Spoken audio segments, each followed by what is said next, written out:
Here's a quick intro into the Ecology Lab for Beyond Labs. The fastest way to get into the lab is to go into one of our lab presets, where you can choose a situation where the lab is already set up for you. All of the settings have been set. The settings that you can go in and adjust at any point are the species tracking, where you can adjust the population if they have excess food, right? You can adjust anything about the species, so many variables that you could adjust there if you wanted to. You can adjust all the abiotic variables about the biome presets, what type of biome it's in, hemisphere, about the rain, the latitude. Any of this can be adjusted here in this setup menu for whatever species you've added.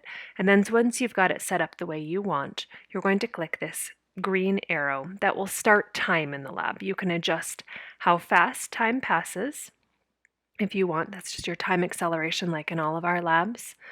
And you can reset at any point. Also on this side, in the controls section, you'll see these catastrophe and population buttons.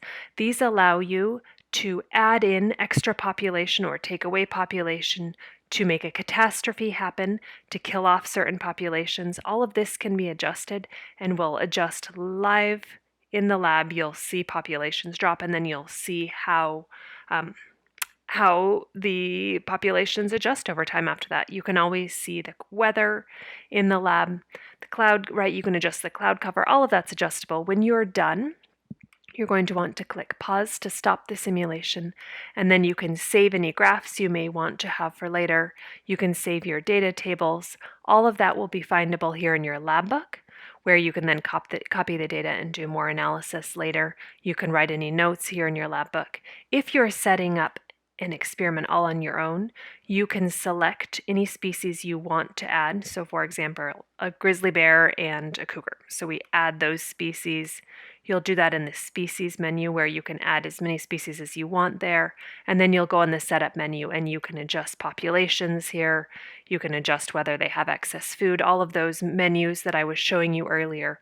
You could set that up yourself here from the species menu. And then, as always in all of our labs, you can click Save Lab to create a preset link right here, where then you can adjust this to be able to send this to anyone who may want to start from the same starting point. So everything is adjustable from within the setup menu and over in the controls menu, and we hope this helps you get into the Ecology Lab.